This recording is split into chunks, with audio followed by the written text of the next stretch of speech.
O grupo Stellantis, que reúne as montadoras Fiat, Citroën e Peugeot, pediu que o governo Lula facilite o acesso ao crédito.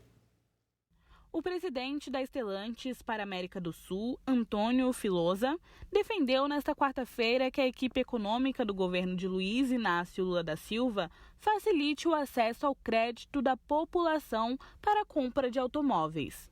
A declaração foi dada depois de uma reunião com o ministro da Fazenda, Fernando Haddad, na sede do Ministério em Brasília. A indústria hoje está claramente sofrendo de juros altos, né?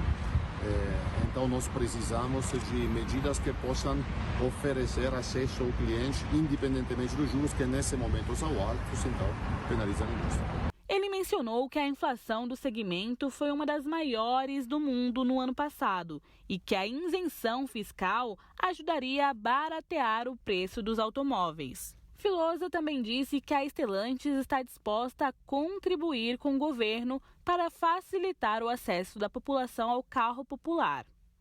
Há a expectativa de que a equipe econômica apresente, nesta quinta-feira, medidas visando ao incentivo da compra de veículos mais baratos. O Senado Federal realizou uma audiência pública para discutir medidas de desenvolvimento do estado de Roraima, na tentativa de entender novas medidas também para prevenir os trabalhos de garimpo ilegal e solicitar investimentos do governo federal.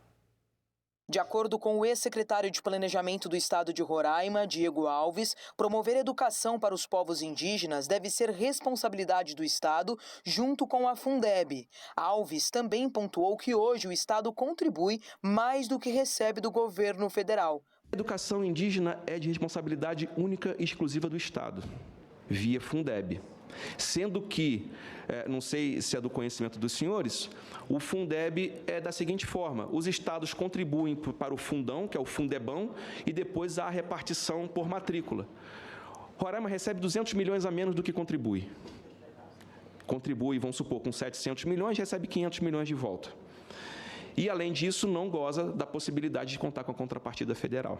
Ele também destacou que, enquanto a educação em Roraima for tratada como é em outros estados, não haverá uma solução efetiva para os povos originários desta região. Enquanto a educação em Roraima, que tem a segunda maior população indígena do país, for tratada como é, aplicando a mesma regra aplicável, por exemplo, ao Paraná, que recebe contribuição contrapartida federal, não há como se falar numa solução de longo prazo. Em Roraima, há um alto número de imigrantes e escassez de orçamento federal para melhorar áreas como educação, energia e infraestrutura. Nos últimos 10 anos, a situação socioeconômica do estado piorou. Um dos pontos destacados foi a necessidade de manutenção das rodovias que passam pelo estado. A gente vem passando nos últimos anos de aumento significativo das exportações para a Venezuela, ou seja, o fluxo viário que aumentou muito, e a gente necessita de uma manutenção dessa rodovia federal para a gente manter esse crescimento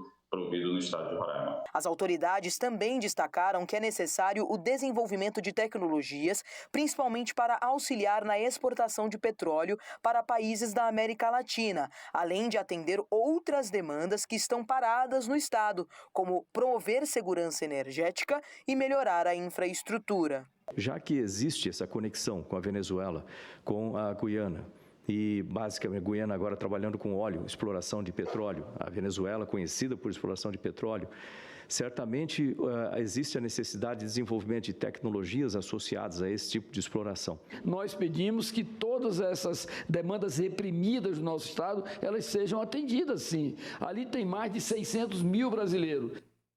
Os Estados Unidos lançaram, nesta quarta-feira, a pedra fundamental da sua nova embaixada em Brasília. A obra terá um custo de 620 milhões de dólares. A embaixadora dos Estados Unidos no Brasil, Elizabeth Bagley, lançou nesta manhã a pedra fundamental da nova sede da representação do país em Brasília. O prédio terá 21.750 metros quadrados e custará 620 milhões de dólares, cerca de 3 bilhões na cotação atual. Ficará pronto em 2030. A obra empregará 800 pessoas. O projeto é do Estúdio Gang, de Chicago, da arquiteta Jeanne Gang. O primeiro prédio da Embaixada dos Estados Unidos em Brasília é de 1961. A cidade foi inaugurada em 1960. Esse edifício ainda está em funcionamento e será preservado. Inclui um jardim de Burle Marx, que também será mantido. A maior parte da atual sede, com 6.800 metros quadrados, é de construções da década de 1970, que serão demolidas. Os planos para a nova embaixada começaram há 8 anos. A Embaixada dos Estados Unidos fica a 500 metros da esplanada dos ministérios. O terreno, de 50.000 metros quadrados, foi cedido pelo governo brasileiro, como no caso de representações de outros países. Mas os norte-americanos receberam uma área com o dobro do tamanho padrão.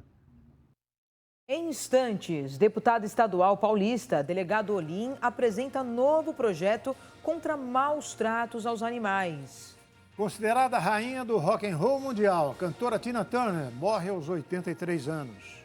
O Brasil News da Rede Brasil de Televisão volta daqui a pouquinho com esses e outros destaques. Até já.